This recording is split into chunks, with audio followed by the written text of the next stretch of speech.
I gotta say got it.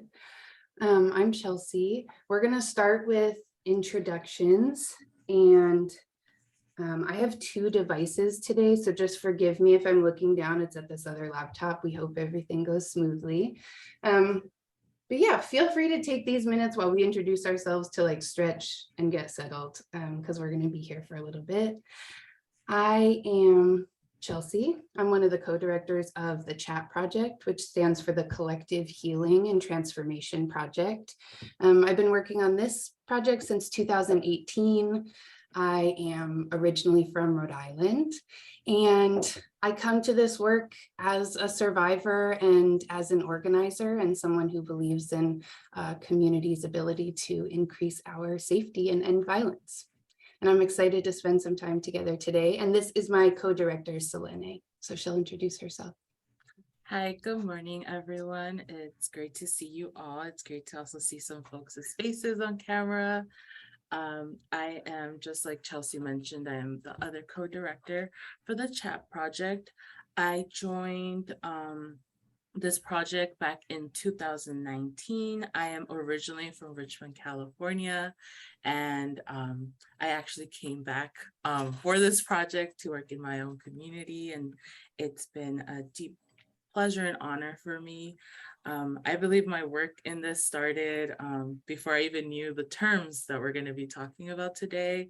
And it is all grounded in my abuelita and my family, and in the ways that like my own family taught me to gather without actually telling me the words of what it was. And I think I wouldn't be here today if it wasn't for them. And I am also grateful for the youth spaces that showed me the way back to Circle as a young person. And so I hope that today we can all do a little learning, and I'm excited to get to know you guys. Thank you. A couple of other notes. So we are going to try to leave a good chunk of time for Q&A, but we're going to ask you to save your questions until that time. And if you put them in the chat before then, we'll try to jot them down or grab them so that we can go back to them. But we're not going to take questions as we go, hopefully so that we get through all the pieces, but we will leave time for it. And also use the chat feature for other things. We're going to ask you some questions so that you can throw your thoughts in there. And if you are able, I see some people, I know it's Friday morning, but if you're able to have your camera on, or have some folks keep their camera on, we really love that. You can even be like moving around and eating your breakfast. But it definitely helps me to see somebody there nodding or something, or else I start to just feel like I'm talking to space. So please turn them on and off, but we love to see you. Okay, I'm going to share my screen from this other device. So we're going to have a PowerPoint, and we'll just get situated and then start showing you some stuff.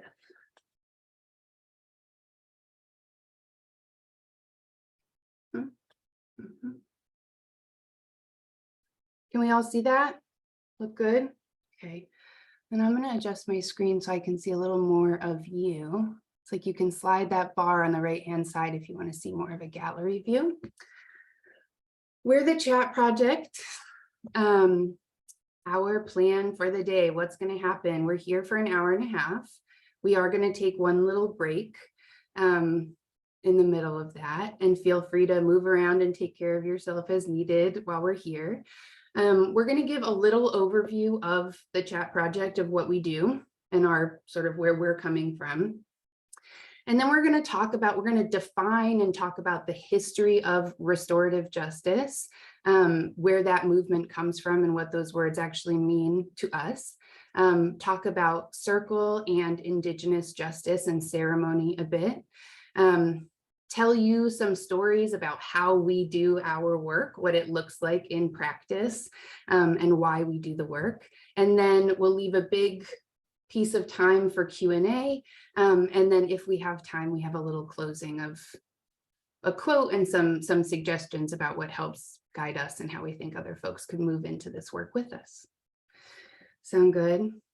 Good enough. Yes, thank you. I love people gesturing at me.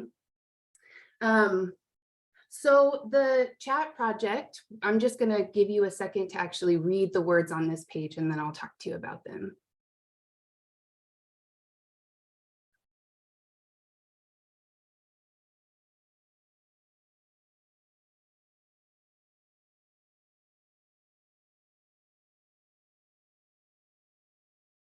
Okay, so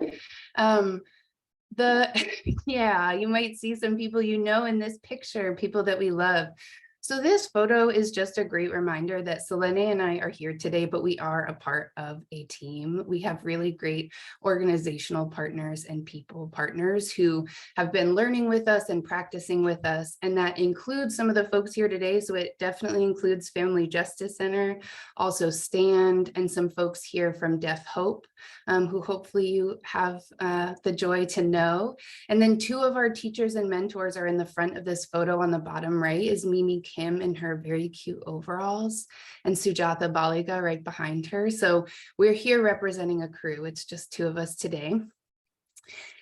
And our mission statements, are they helpful or not? We can discuss that at another Family Justice Institute, but our mission is to expand community capacity to collectively respond to and transform interpersonal conflict, harm, and violence without the use of state intervention and the criminal legal system.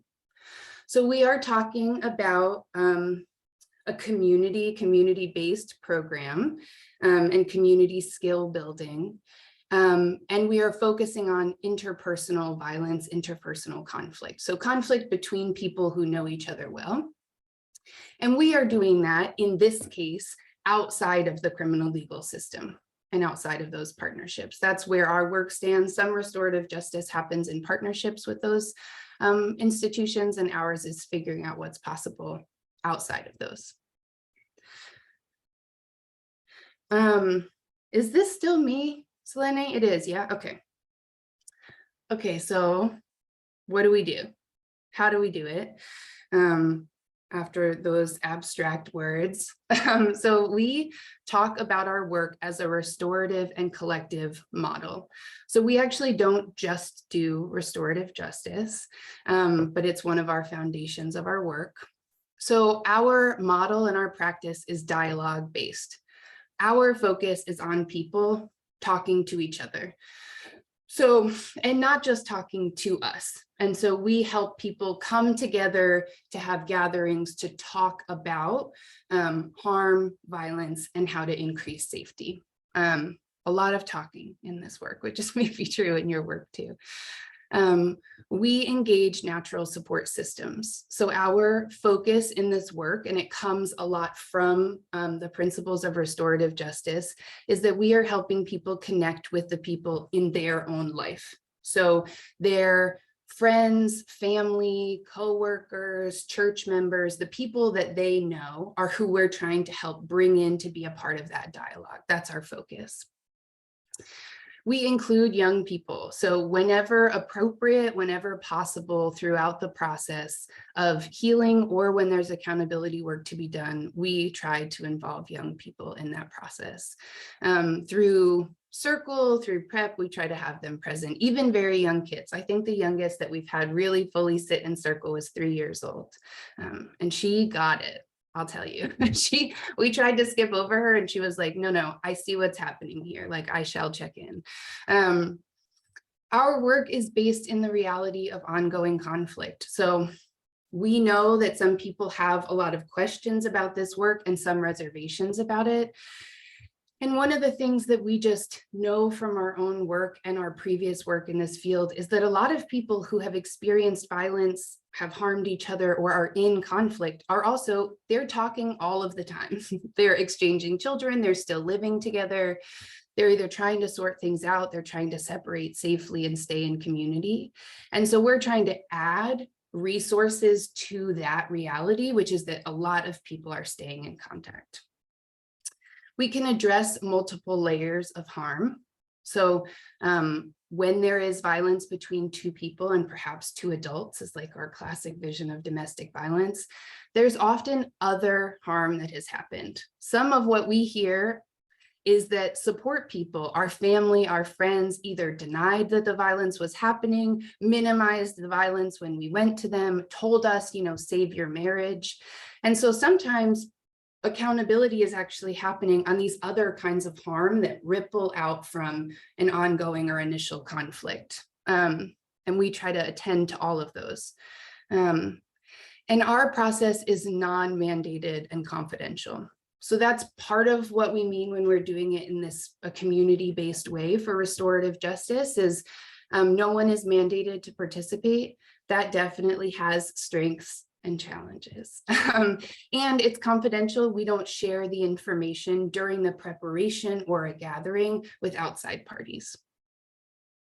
So again, I should open the chat somewhere, but hopefully you have a piece of paper. And if you have questions, you're jotting them down because we're not going to pause for them, but I want to hear them when they come up. So what do we actually offer to people? This is a reflection of what we offer right now. And this actually came out of what people asked the chat project for, because when this pilot started, it was a model that actually didn't exist. And so what we've learned is when we make the offer to people, what they ask us for shapes what we are creating and calling our program.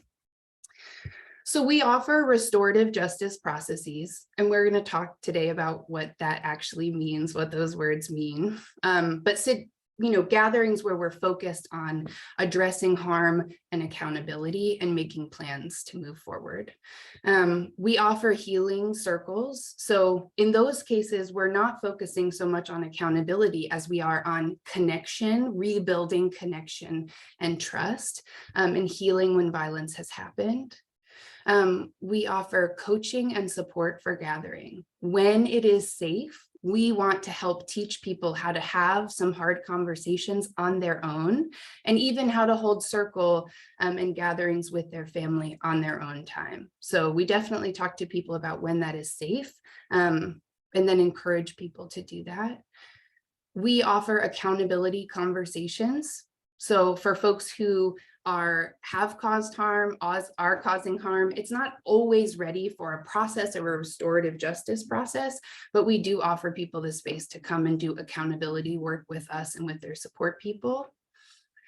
And we offer guidance for support people. So we want to, if we say we have survivors, and also we have survivors who are people who are causing harm right now, we want to add resources to the people who are around them. And so in some cases, that means we're meeting directly and getting a request from a support person who says, I want to talk to, the most recent example is I want to talk to my sister. And every time I try to talk to her about this, she shuts down and then we don't talk for months because she doesn't want me to talk about the violence that's happening in her relationship. And so we helped prep her for how do you approach this so that that door actually stays open.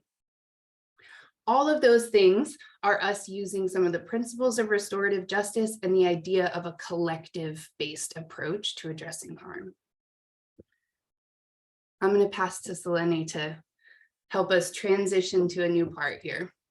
Yeah, thank you so much, Chelsea. And I know that was itself is a lot of information, right? And you may already be having some questions. And so just a reminder to drop those in the chat. But before we actually get started with the more information heavy section of our presentation, where we'll be discussing the history and the roots of restorative justice in Circle, we wanted us all to have a chance to get grounded through a self-reflection activity. And you can choose what part of that self-reflection you share with us, and we'll also be using the chat feature for this. And so after you've done some self-reflection, feel free to drop that into the chat. You won't be sharing it out loud, but Chelsea and I will be selecting a couple to read out loud and share with the group. It's going to be around 3 minutes, and it will be focusing on the 2 questions that you can see right now on your screen.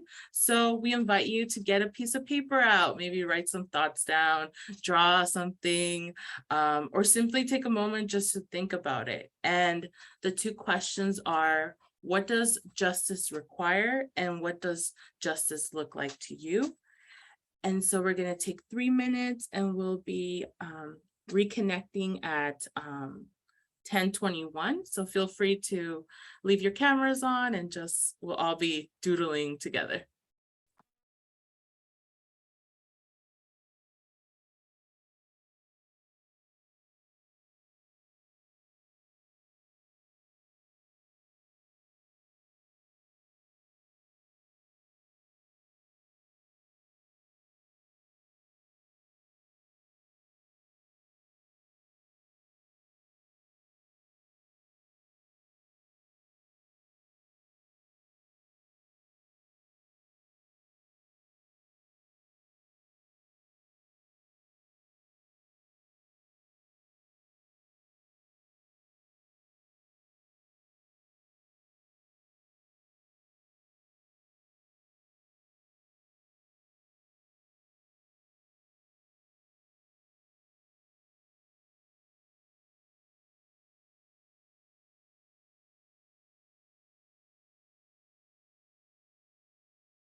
And I think we might be having some folks joining, I think, right now. So if you are joining and you're like, why is it so quiet? We are taking a few minutes just to reflect. And so the 2 questions that are on the screen, feel free to write about them in a piece of paper. You can drop in some thoughts into our chat.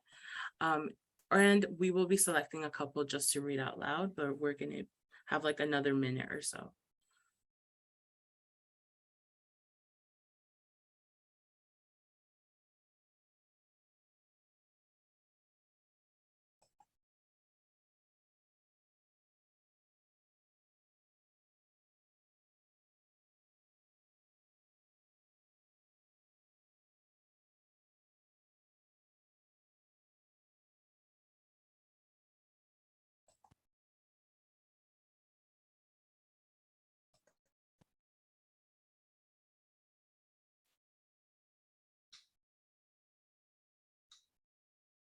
Hello.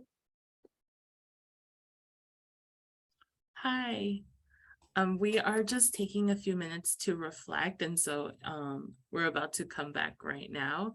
And so there's 2 questions up in front. Feel free to drop your responses to those in the chat box. And we'll be continuing. And I think people are starting to trickle in some of those thoughts into the chat box.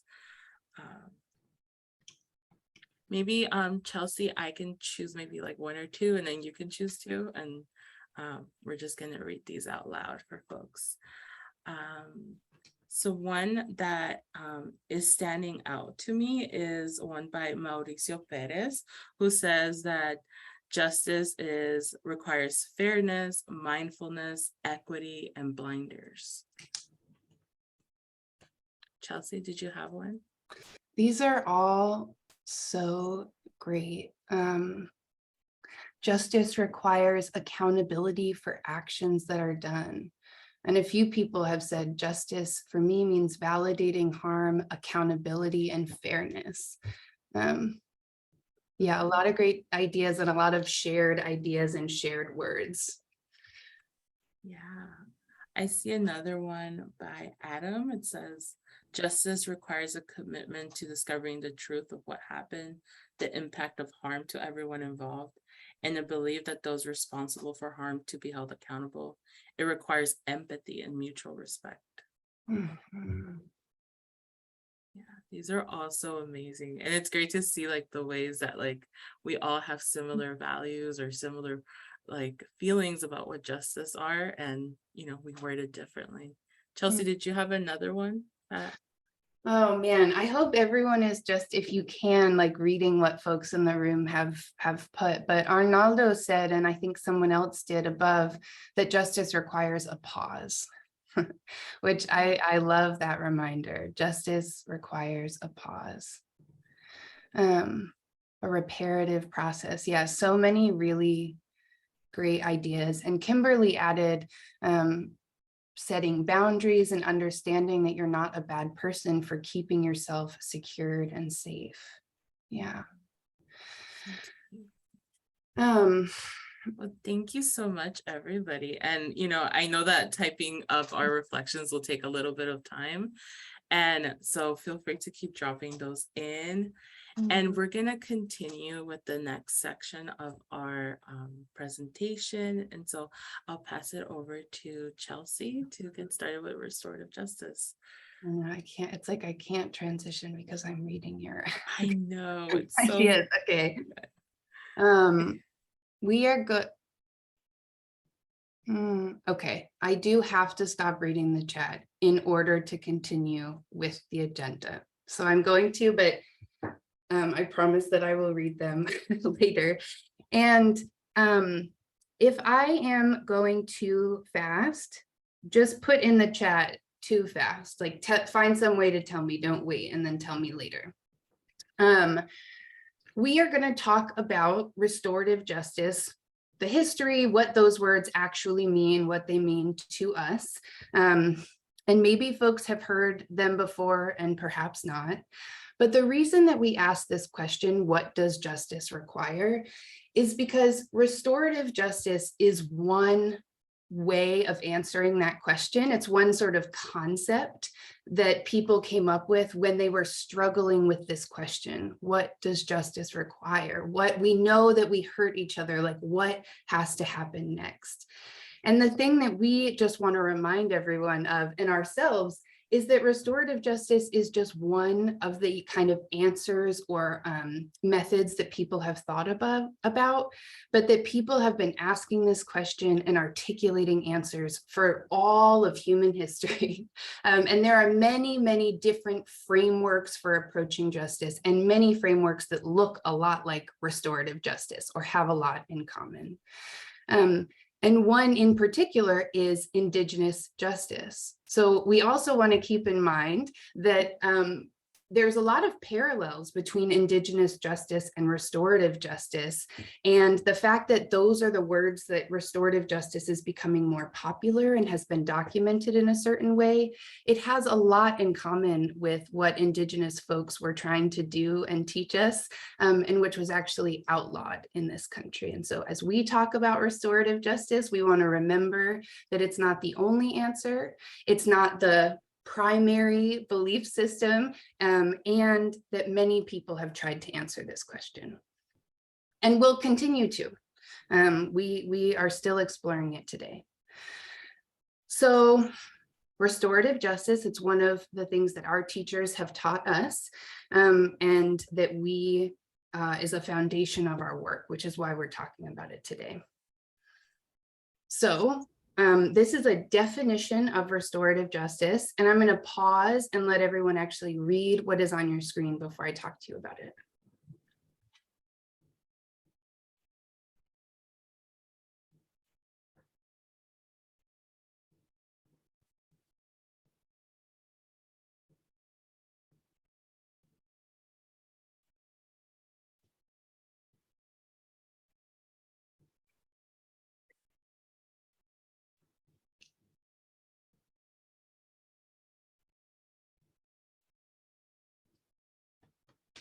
Okay, I'm going to start talking to you about it. And it's really wordy, so we're going to try to break it down and chew on it enough that it feels like we can actually understand it. This photo of this gentleman, this is Howard Zehr. He is actually the person who wrote this book, which we would recommend to all of you. It's called The Little Book of Restorative Justice, and we'll send it to you all in an email, and we'll send you all of the slides. So don't worry about any of that.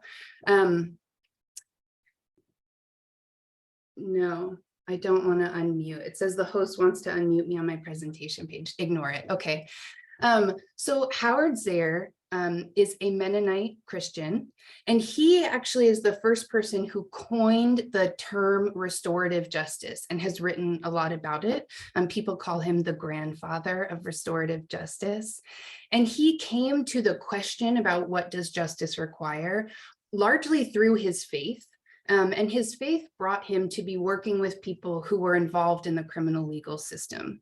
And so he was also asking these questions because he was seeing people, both victims and people who have caused harm, move through a system. And he was like, some things here just feel off. There's some pieces that feel missing or connections that aren't made, and parts of this system that feel like they're not quite doing justice. They're trying to attend to something, but it doesn't quite look like justice. And so he read his Bible and he talked with his friends, and he was asking this question: what does justice require? And so a framework that he created, an approach, he calls restorative justice. But he was, again, in a lineage of people asking the question that has continued, was before him and after. And so his definition, and this is an updated definition, but this is how he tries to say what restorative justice is. So we're going to read this definition. Restorative justice is an approach to achieving justice that involves, to the extent possible, all those who have a stake in a specific offense or harm to collectively identify and address harms, needs, and obligations in order to heal and put things as right as possible. So I highlighted some words in this wordy definition so that we could actually try to grab what it actually means. So restorative justice is an approach. It's actually not a process. It can happen in many different ways, but it is an approach. So it has elements, it has core principles and questions, but it's an approach that can be tackled in many ways. It is about a specific offense or harm. So it is focusing on a harm. Something has happened, and that's what we're coming together to talk about. It might be that many things have happened and we would call the harm, like a domestic violence has happened and it wasn't one incident, it's been happening, but we're here to focus on a harm. It is a collective process. So it's everybody who has a stake in this is coming together, and that the process addresses harms, needs, and obligations. So that if we're not doing that, we might be doing some good work, but we're not doing restorative justice. And we do it in order to heal and put things as right as possible. So this definition doesn't actually say anything about forgiveness, because restorative justice is not primarily about forgiveness. And that putting things as right as possible and addressing harms, needs, and obligations doesn't require that. And we don't require that of participants. What else? Yeah, I had another thought and then it left. And so maybe one of you have it. So when we try to think about the work that we do, and when we talk to people about restorative justice, one of the things that we notice, and if you've been hearing about or talking about restorative justice, you might notice the word has come to mean such a big, it's like everything gets put into the bucket of restorative justice that you can't quite tell what it means anymore. And people will talk about a lot of good work and call it restorative justice, even though it doesn't have these elements. And Howard himself, he talks about a spectrum of restorative to non-restorative, that it is not one or the other. But we try to use this definition to clarify for ourselves when we are doing this and when we're doing something else, so that we don't also continue to blur and dilute what restorative justice is, because to us words matter, and understanding our processes matter. So we return to this and to his writing to try to ground ourselves in what we mean by this, and when we're doing it and when we're doing something else. The guiding questions of restorative justice. So if you have a chance to look or read the little book of restorative justice, you will see that Howard defines it in 15 different ways. He kind of says it over and over again. But one of the pieces that we like and that really guides our work is that there are guiding questions of restorative justice. And so these guiding questions reflect a set of values. And some people were talking about that in the chat, about shared values, about human dignity. And restorative justice also has a value that a whole community needs to, is impacted by violence and needs to be a part of the healing from violence. That it is a collective harm and it's a collective responsibility. So these questions help guide the approach, and they also reflect values, which maybe you see some here that I'm not articulating. So maybe that would be my question to you, is like, what values do you see reflected in these questions? So the guiding questions of restorative justice are: who has been harmed? Great starting point.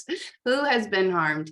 And it doesn't actually require that we believe that the answer is singular. It doesn't require that there is one person who has been harmed, but the question is, who has been harmed? So we start by exploring that.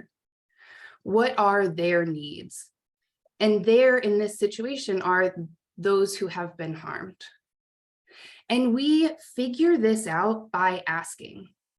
So in probably many of your work, and definitely in the work of restorative justice, we figure out the needs by asking. And I certainly have asked people about their needs and they don't know the answer to start. I don't always know what I need to start. And some folks in the chat reminded us that justice requires a pause. And I think that's true sometimes when we're asking people to identify their own needs. It's like that sometimes takes time. So these pieces aren't easy. They take a process. Whose obligations are these? So someone or some people have been harmed, and from those harms arise needs. Now, whose obligation is it to meet those needs? That's the question. And again, it is not necessarily one single person's obligation to meet these needs. They may actually be a myriad of needs, and different people are accountable to different pieces of that. Who has a stake in this situation? Who has a stake in this situation? Who wants this to be resolved? Who has been impacted by this? And who wishes that this were different or repaired? And so that is a big and really challenging part of the work, right? Is to say, we're not going to do this in isolation. We're going to do this together. And that's challenging for sure. It is a really hard part of the work, but we're always sort of saying like more. Who else needs to be present? And what are the causes? So a piece of the work is saying, what caused this? What are the underlying or root causes or situations that brought us to this situation, this incident, this harm? That some of what's happening is we're trying to figure out how do we address those so that we don't come here again, right? The hope, and when we think about justice, one of the things I wrote is a change, like it doesn't happen again. And so some of the exploration is what needs to happen in the future so this doesn't reoccur. And what is the appropriate process to involve stakeholders in an effort to put things right? So again, restorative justice is not a process, it's an approach. And so this last question is, so what is the right process? And we also ask ourselves that question, like, what's the right way to approach this? And we try to be pretty flexible in how we answer that question. And there is no one correct or finite way to do that. As long as whatever your process is, we would then sort of go back to that definition and we would say, is the process that we're talking about and have thought about, is it doing these things? Is it bringing everyone together? Is it actually addressing harms, needs, and obligations? And if so, we would call it restorative justice. I think that's my piece, but Selene, will you tell me if there's anything that I'm forgetting? Because we're gonna kind of move from this to one of the main ways that we actually do our process, but I want to make sure I didn't miss anything. No, I think you covered a lot of like the base of what restorative justice is, and I'm not seeing any big questions in the chat. I don't think anybody's like asking for clarification so far. Okay. And so I think we're good to move forward. Okay. So we're going to shift, and I'm going to pass to Selene to talk about circle and one of the kinds of process that we use. And maybe before that, we can all, including myself, we can just take like one deep breath in 30 seconds to attempt to digest what we were just talking about. So I'll take a deep breath and maybe you'll take one with me.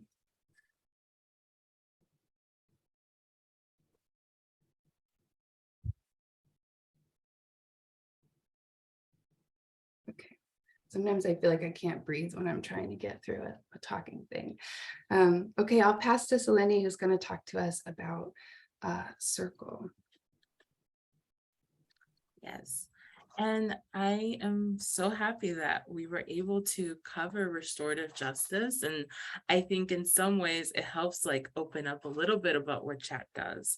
But, you know, the philosophy of what it is and, you know, like the questions that we like keep in mind as we're doing restorative justice, you know, all lead up to us actually carrying it out. And what it often looks like, in particular for the chat project and for many other restorative justice programs, is that we gather together in what we call a circle. But that in itself is not restorative justice. Circle is a separate, you know, part of life, is a different, you know, a different practice in a sense, and a different way of gathering, but it itself is not just exclusively restorative justice. And could you transition the slide? Yeah, awesome. And so when we think about circle, we don't want to forget that circle itself has a separate history. You know, circle has a different origin in that it is grounded in Indigenous folks, in First Nation communities, in the way of life, of ceremony, of being and coming together. Circle is also still continues to be grounded and rooted in these communities. Chelsea mentioned earlier that, you know, circle and this practice was at some point outlawed, right? Like Indigenous communities were persecuted, were, you know, through colonization, were silenced and were prevented from practicing and passing down this tradition. We are fortunate enough that, you know, that the traditions were able to survive and have been able to be revived and continued across generations. And many Indigenous communities do call it circle, but there are also lots of communities that don't call it circle and that call it just a way of being and wouldn't separate it from any other part of their lives, would just be, well, that's just how we are, right? That's how we live our lives. That's how we connect to the other people around us. That's how we, you know, celebrate. That's how we hold each other accountable. That's how we talk about conflict together. And it isn't a giant separation. And as we're doing the work that we do, we also want to pay close attention to the ways that, you know, the ceremony of circle does not get covered up by the philosophy of restorative justice, and the history of it doesn't get erased. So could you transition to the next one?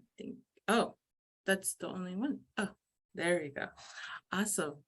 So as we are doing our own work, and on the screen, you can see one of the circle centerpieces that we have used in the past with one of our families, and they helped us put it together. But something that makes circle a little different than restorative justice is that we can't point at a text. We can't point you at one specific definition and say, oh, there's this person out there, right, that defined it, came up with it, right? Rather, circle has a long history. And everybody defines it in a different way. Everybody would describe it in a different way. And it's kind of hard to put into words that would encompass all that circle is, because it is really about the experience.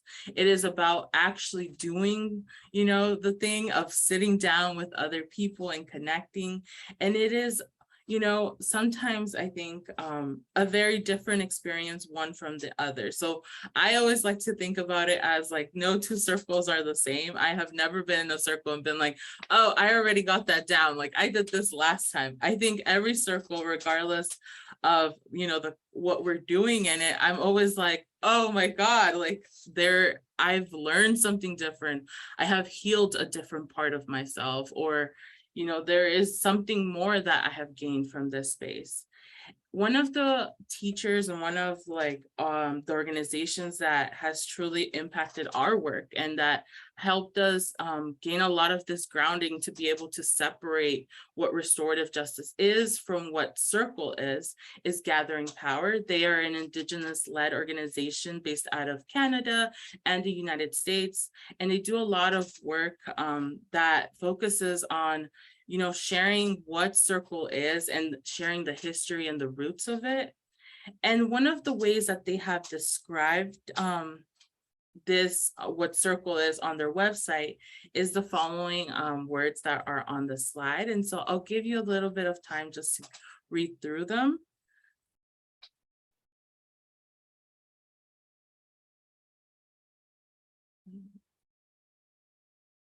And thank you to Chelsea for the reminder that yes, we'll be sharing their website with you all in our follow-up email as well. But the words here are that circles are not artifacts or activities. They are practices of being through which we change institutional and community cultures, structures, and ways of relating. When I look at this beautiful description, a lot of stands out. I think one of the main parts is that Circle is described as a practice of being, right? It's not described as an activity that we add on to the schedule. It's not described, you know, as this ancient thing that no longer exists, but rather it is a living, breathing practice that happens today. And I think another important part of this description is the part of talking about community culture and, you know, the institution and the structures, right? Like when we gather together, I often think about the ways in which Circle is a place where our traditions are passed down, the ways that we can relate to one another, and through that relationship, learn more about ourselves, learn and develop our own values, connect to the values of our community and our family, and how that all leads us to building a sense of community, a sense of who we are in the world, and how, you know, our role in our families and our communities. And I think when I think about the word relating in this description, I also think about the ways that Circle brings together different generations, right? Circle isn't exclusively just like, oh, just like, you know, everybody who's my same age, but Circle really is about calling in the elders, calling in the young people, and learning from the wisdom that each person has to bring, regardless of age, regardless of like what role you play in our family, or regardless of the role that you play in the community.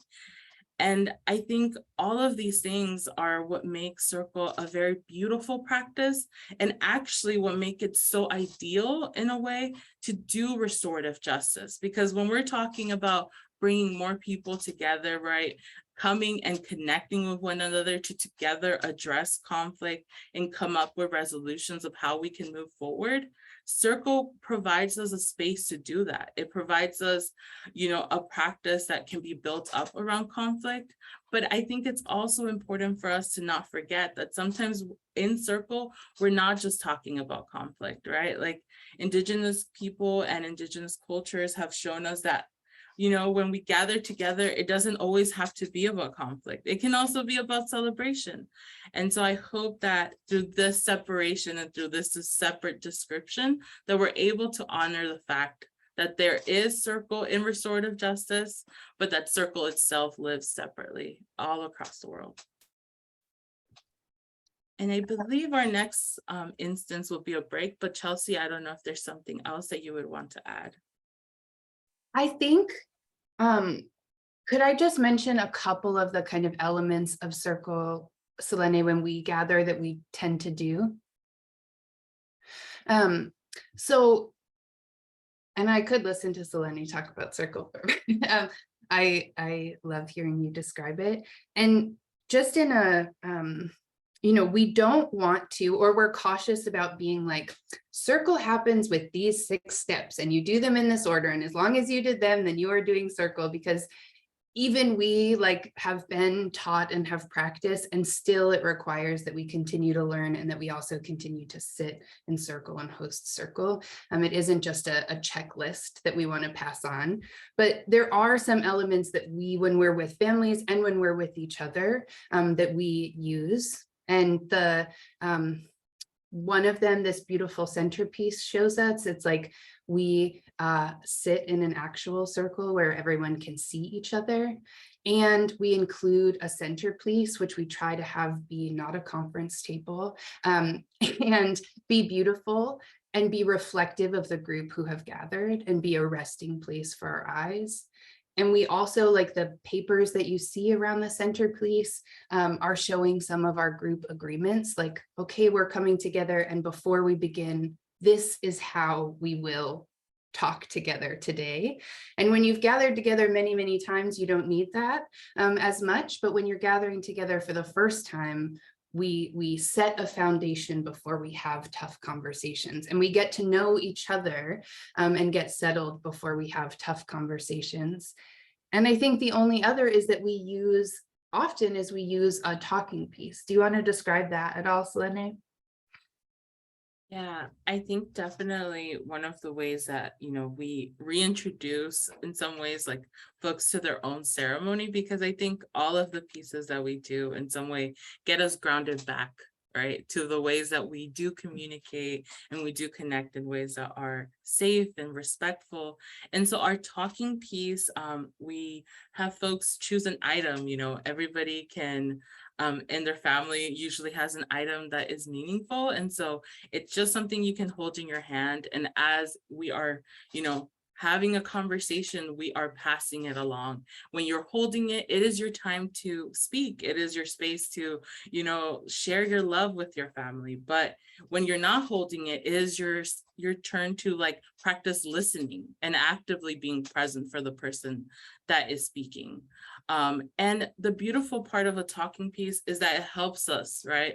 Like in some ways take turns, but also helps us practice like the skill of not just interrupting each other, of maybe, making sure that we are letting ourselves process questions and that we are responding, when we feel ready. I hope that that's clarifying for our talking piece. Mm-hmm.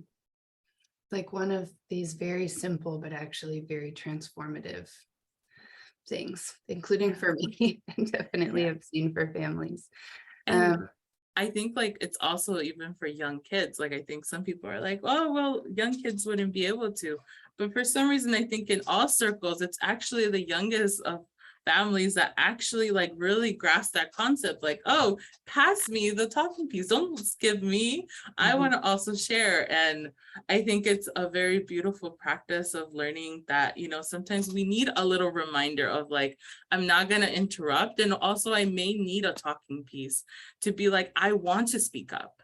I also want to share something, but I don't think you're listening to me. So let's use the talking piece. Yeah. So we are going to take just a quick, this device does not want to participate as I would like it to. We're going to take a quick break, a couple of minutes to just turn the camera off, take a bio break. So we're going to do 5 minutes and just really would love if we all actually got back here in 5 minutes so we can use the rest of our time. Which would be on my clock would be 10:57. So I'm going to start a timer now. We'll come back onto audio and call you back in 5 minutes to continue along the journey. Okay.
Hi. Welcome back.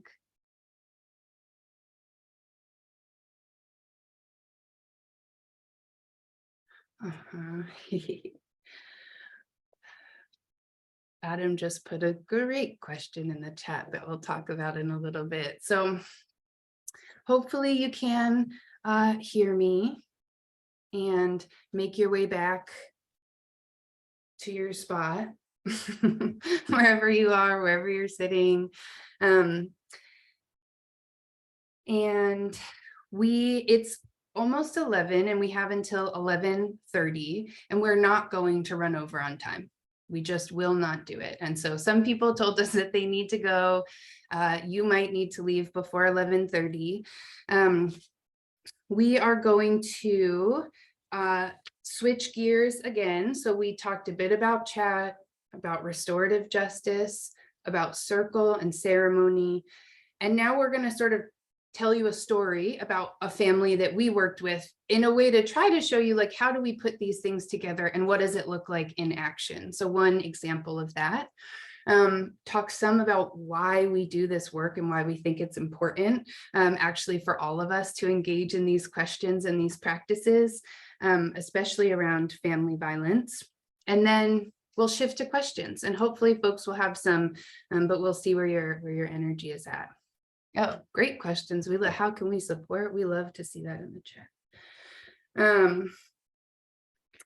Let me, okay. So we give some of our families animal names. It helps us retain confidentiality and remember who we're talking about. So how did we bring together restorative justice, circle, when there was an incident of family violence? Because that's what we focus on: interpersonal violence, family violence. So let me take a sip. We worked with a family who was living 3 generations to a household, so grandparents, parents, and grandchildren all living together when we met them. And in this family, there had been a great deal of harm and violence that had happened.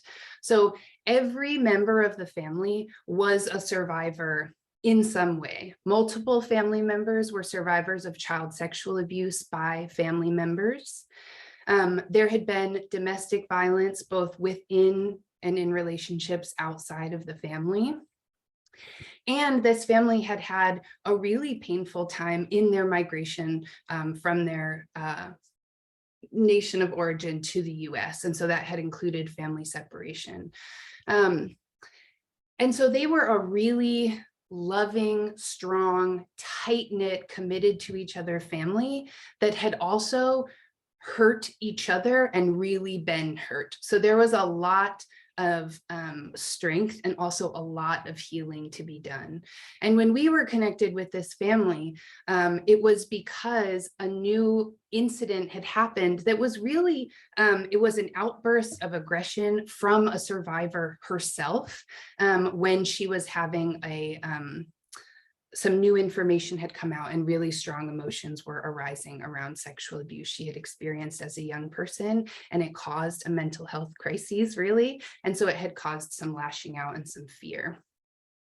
So when we met them, it felt everyone immediately was like, yes, we should have a family gathering to talk about this. Yes, we as a family need to work through this. So there was a lot of investment.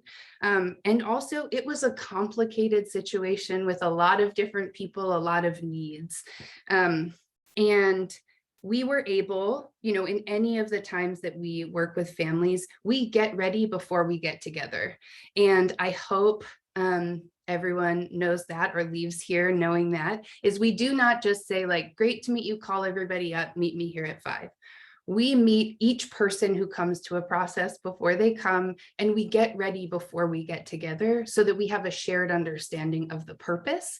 And so that we as facilitators understand safety concerns, understand the reason for coming together, the goals of the people present.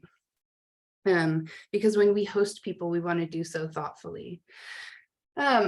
So we had a chance to meet with all of the family members and to hear some of what had been happening recently and in the past. And then we were able to come together for a circle in person with all 3 generations who were living in the family, including a 3-year-old and an 11-year-old. And 2 grandparents were able to join, because when we had this circle, the young folks actually came just for the beginning portion. So remember when we said at the beginning of circle, we are settling in, we're creating our shared agreements, and we're starting to talk. We love to have young people present for that. And so the kids were able to be there and the grandparents were able to be there for that portion. And then we let both kids, but especially an 11-year-old, share with her family how things had been impacting her, so that they could hear that before she left for the day and before they had their conversation. And in this particular case, to me, one of the most special occasions I had a chance to be with this family is that 11-year-old told me before she left that she didn't want to leave because she was afraid her mom would be upset, and she wanted to be there to take care of her mom. And what we were able to say, and part of the goal of Circle is actually to say, we all are going to make sure that your mom is safe today. That's actually what we're here for today, is that we're all going to take care of her, including your family. And you don't have to take care of her today. You actually get to go. And that's our commitment to you. And that's part of what bringing kids into Circle, into ceremony does. It brings out a lot of generosity and actually love in a family that sometimes is in a lot of conflict. So this family was able to really talk through a lot of what had happened, and the survivor was able to talk about what she had been through and also what that had caused in her family, her own actions. Multiple people were able to apologize, to ask for forgiveness, to really take the time to talk through what had happened as a family. In ways that they had never done before, even with their strong connections, and even with having regular family meetings. It was a conversation they had never had. And it was the first time that they had a conversation that no one left, and that actually didn't lead to someone yelling, someone walking out. It wasn't that they weren't attempting, but it was the first time that they had a chance to say some of these things, and that everyone chose to stay. And I think that's about setting a container that makes that possible. And then they were able to make a family plan. And so that's a portion of what we do. And sometimes we have multiple circles, but also we want to say, okay, we're having a time where we're talking, and then we're going to say, so what is needed for the future? So where are we going to go from here? And if we want to go towards a more peaceful, more safe way of being together, what do we need to do? And they actually develop that plan together, and then we work on that plan to try to help it be, specific and also kind of possible and clear. And we have followed up with this family many times over time. And some of the, really beautiful things that we've heard from them are that they continue to hold Circle together at home. That the young people in particular continue to be like, we need a circle and I want a talking piece. That it's one of the ways that the kids in the family actually say, I have something I need to talk about and I need everyone to be quiet, is that's one of the ways that they ask. And even though we don't really do an agenda, sometimes for meetings you have, or hopefully for all of your meetings, you have an agenda. We don't really have an agenda, but we have a purpose. But one of the things that this family took from this experience is that they make a shared agenda about what they'll talk about before they talk. And I think all of that is just about them taking these tools that we taught them and making them work for them, but also finding ways to continue without us to have peaceful and productive conversations as a family.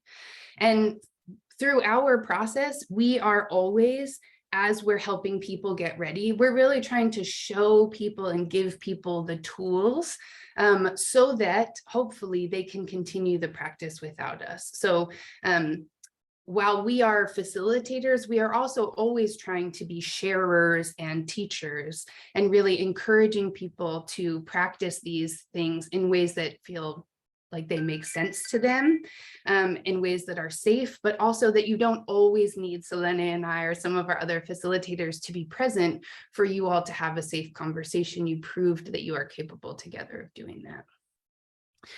So that's just one example of one family, and a family that actually, those kinds of cases where there is not just one survivor and one person who caused harm and the folks who gather to hold one person accountable, it is actually a pretty complex web of relationships and sometimes complex web of harms that have happened, and they can't be boiled down to just one singular responsibility, but circle and a thoughtful restorative justice process can hold multiple needs at a table. And we do tell people not everything can happen in one circle. No family can come together and in one conversation, like truly not mine and not yours, and address everything that's ever happened, or say sorry for all of the ways that we've hurt each other, big and small. And so we also try to set some realistic expectations, like the process can hold a lot, but this is just one step. And the other thing to keep in mind for this case is that this was not the only resource this family had. They were connected to other community organizations. They also, multiple members had therapy, which we really encourage and love when people are doing that self-work alongside collective work. So it's not singular, it's not just restorative justice that happened. Let's see. Oh, I'm sorry. So why do we think it is important? Like, why do we want to do this kind of work around family violence? And we wanted to share this because we actually just received this. This is a portion of a report from an organization called Free From, which I hope folks have heard about them, but they are invested primarily in financial resources and stability and education for survivors, that financial freedom supports long-term safety for survivors. And they did a grant process, and in that process interviewed and did in-depth surveys with 2,100 survivors from 49 states, DC and Puerto Rico.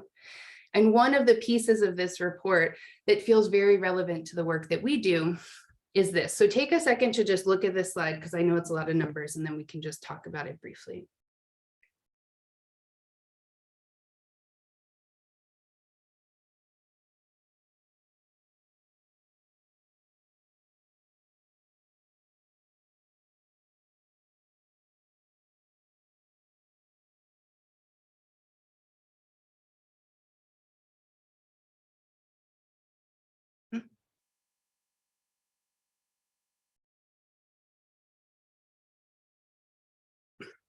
I don't know if you've been able to read all of these words, but I'm going to talk about them just a bit before for time, because I see some questions and I see that it's 11:10.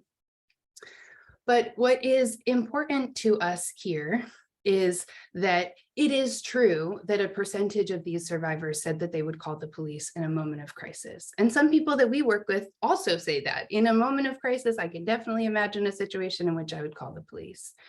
Okay. But the number one listed response for who they would call in a crisis was actually a family member or a friend, that is the primary request. And that in this police alternatives, survivors want 62.8% actually said they want a family member or a friend, that the alternative they want is perhaps the people in their life to actually have the capacity, the willingness, the skills that they need, the understanding that they need, and the support that they need to be the responders. So that is not safe or possible in all situations, of course, but some of our work and our investment in a collective process is because we know that even though that is challenging, even though when violence has happened, people have really been habituated to keep it a secret, that many people go first to the people in their own life and not to their service providers and not to the police.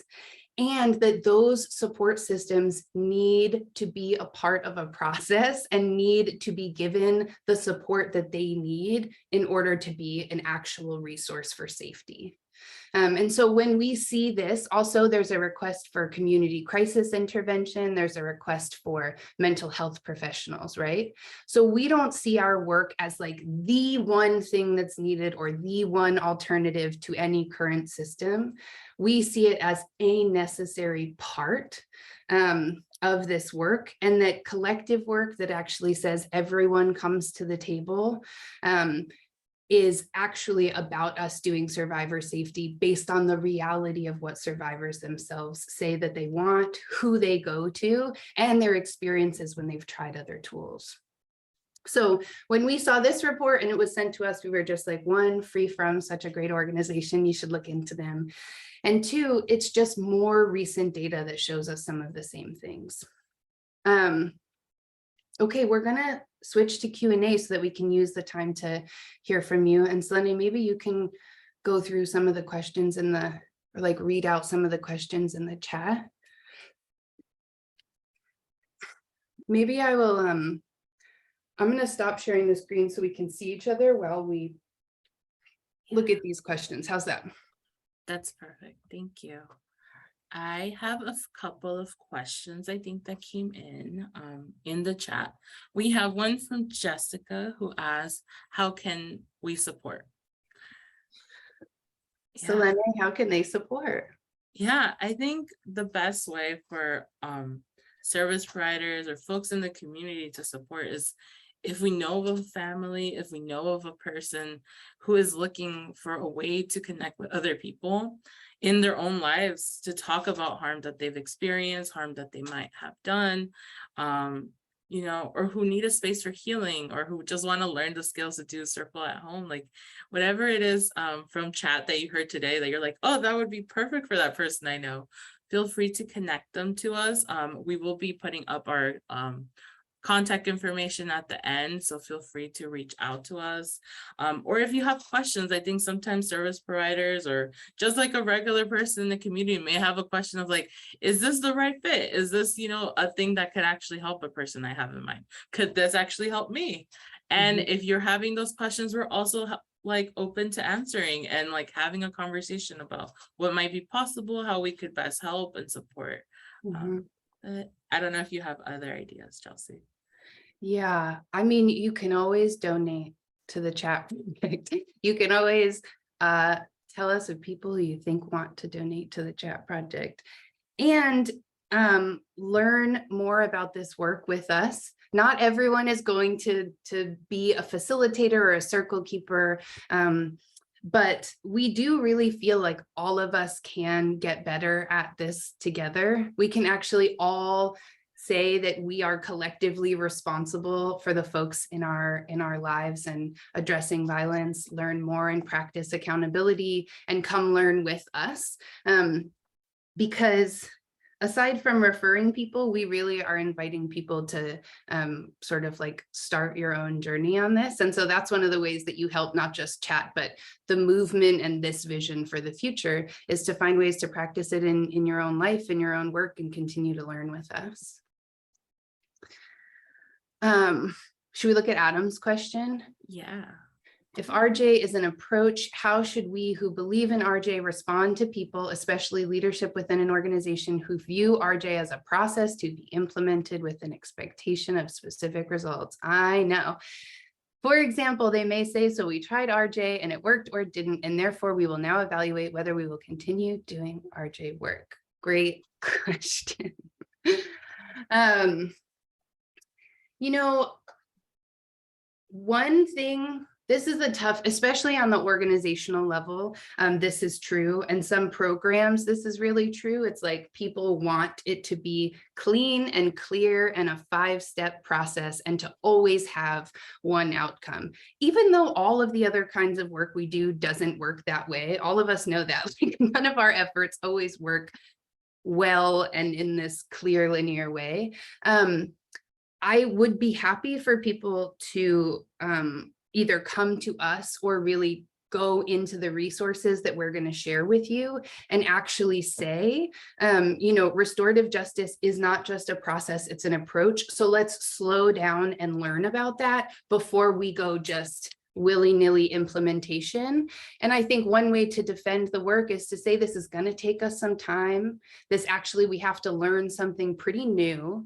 And so see if you can just ask people outright, like, we have some more learning to do before we can evaluate. Let's pump the brakes.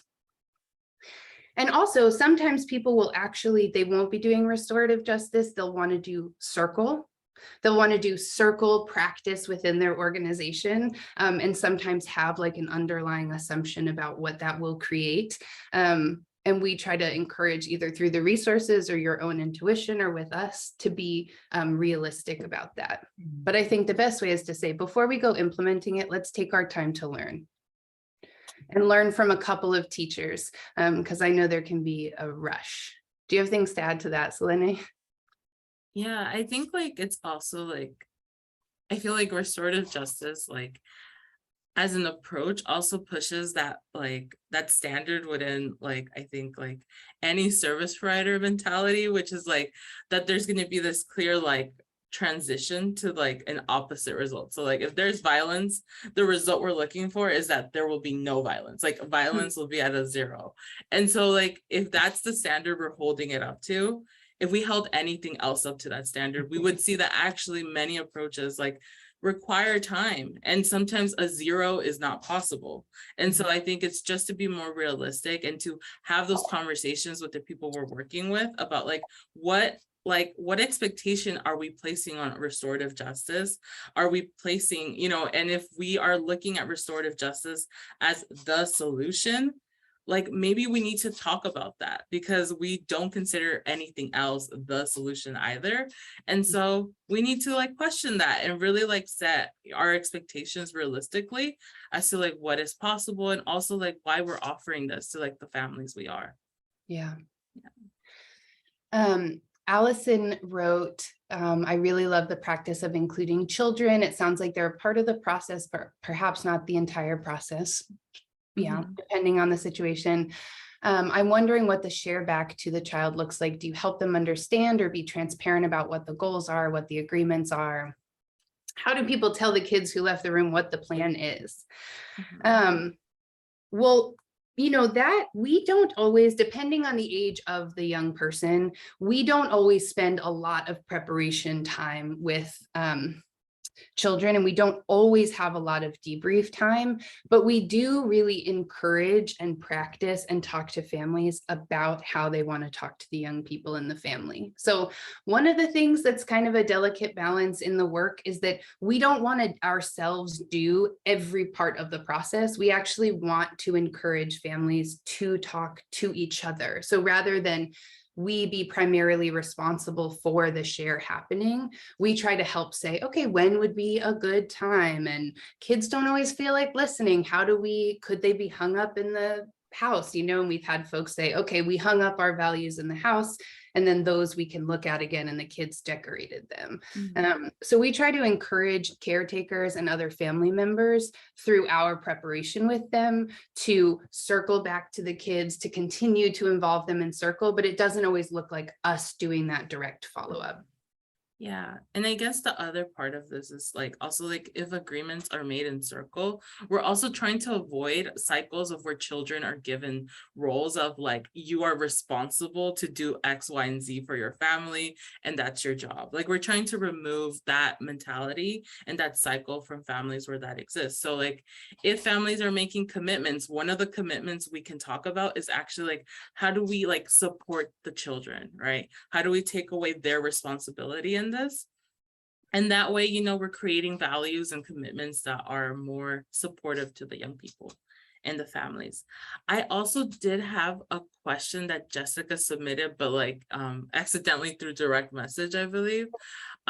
She mentioned that she's curious about mandated reporting and how kinship care and family supports are provided in situations of active abuse, substance use, sexual, parental, child, and elder abuse. And I think like one thing that Chelsea mentioned, I think as we were talking about like how our process works, is that we're, most of our families that are coming to us are also connected to other resources.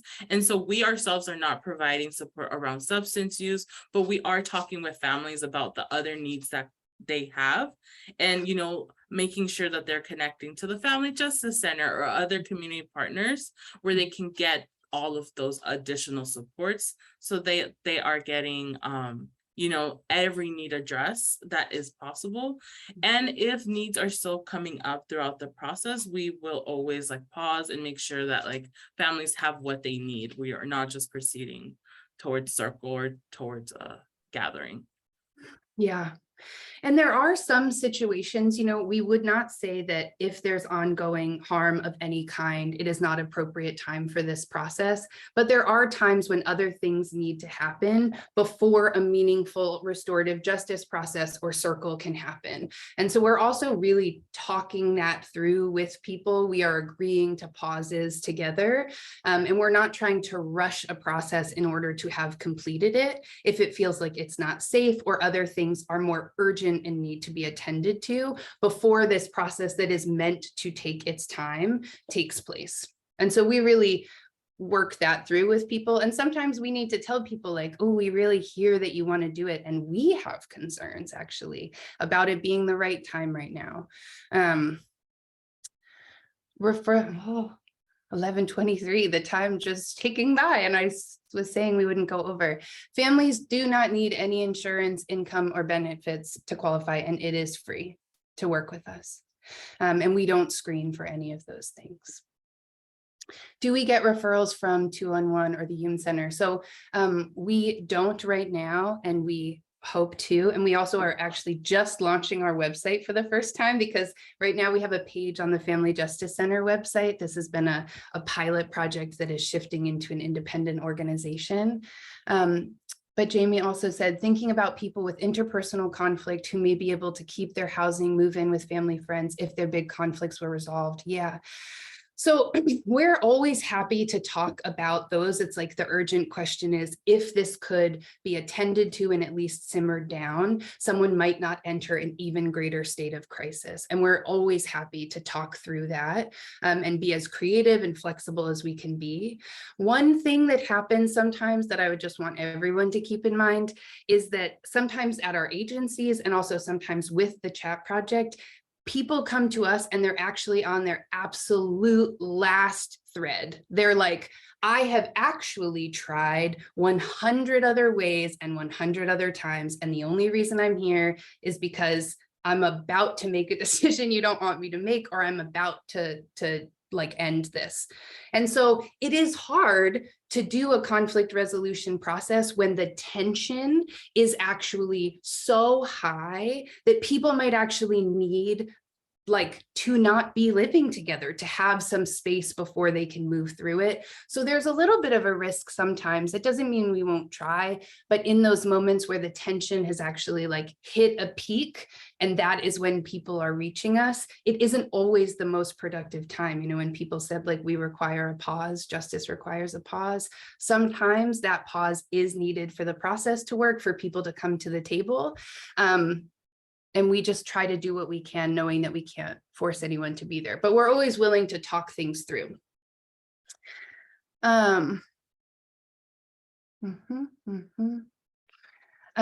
So family and friends may not be trauma informed. So true. Will the person being violated be totally honest with their family and friends? Great question. You said earlier, sometimes family encourages the victim to stay in a bad situation. 100%. Selene, do you want to say anything about that? And I think this is such a realistic situation. I think if we don't have an already built trust with the people around us, even if they love and care for us in other ways, they may not have the tools necessary or the capacity to really tend to our needs when it comes to harm that we've experienced, especially interpersonal harm. And so it's up to the survivor, it's up to the persons participating to choose who are the people. We're not choosing for people. who you're going to invite. And that's part of the conversation we have with anybody in the prep process. Like, are these people that you're selecting people that you feel you can be vulnerable around? Are these people that you can share your truth with and know that they will still support you, know that you can, maintain your relationships? Like, will they give you the type of support you're looking for in the circle that you're thinking of? And so we plan these things and people will make those decisions for themselves. And, sometimes it does take us to map out multiple people who are support to choose the right one for this, even if we do love and care for everybody else in our lives, Yeah. And the other thing is that, everyone in the process might actually need some accountability and some support in order for the end process to happen. So it has happened in a case where we actually had a prep circle with the support people, and that included being like, you're not always that supportive. And they were like, well, you've called me too many times for help. And I feel like I'm burned out on it. And so sometimes support people actually, our goal is to like, unless you are going to continue to directly co-sign the harm, there are limits. But if you are like, no, I want to help, I just sometimes insult you when I help, or I put my foot down so sternly about what you need to do that you don't want to come to me, we want to at least try in some cases to bring those support people in and say like, can we facilitate you all having a conversation about that so that you can ask your support person, like, I actually do need your help. And I actually hate it when you insult this person to me, or when you insult me to me, and do some negotiating. Because of course, we all know, like in our own lives, in our own families, not everyone is like trauma informed. I actually know what domestic violence is, and I'm ready to talk about it without shaming you. But we want to teach support people and bring support people in so that they can learn to do that, so that it is not just service providers who are you're so good at listening to me, I could talk to you forever, but my sister is such a nag. Like, we want to bring the sister into the position where she also is great at this, because you're going to continue to like text her and share memes with her and do childcare with her, and we actually want her to come into the fold if she can. We are running out of time. Yeah. Circle to a heal. Oh, we only have one more minute. Yeah. I think like, yeah, maybe what we could do is like, maybe like send out the slides, and maybe we could just share the content. Yeah. And try to answer these in the follow-up email. So yeah, I think Brenda could maybe send us the chat file so that we can follow up directly with Christina, questions around mandated reporting. And Susan, thank you for, if we call it a healing circle, it's clear what we're doing. So we can go through the chat and just get to these thoughtfully and directly reach out to you, because there's just a few that we didn't get to, and then actually end now because it's 11:30. Thank you all so much for being here. Yeah, I'm also inserting our contact info into the chat in case anybody wants to write it down. Yes.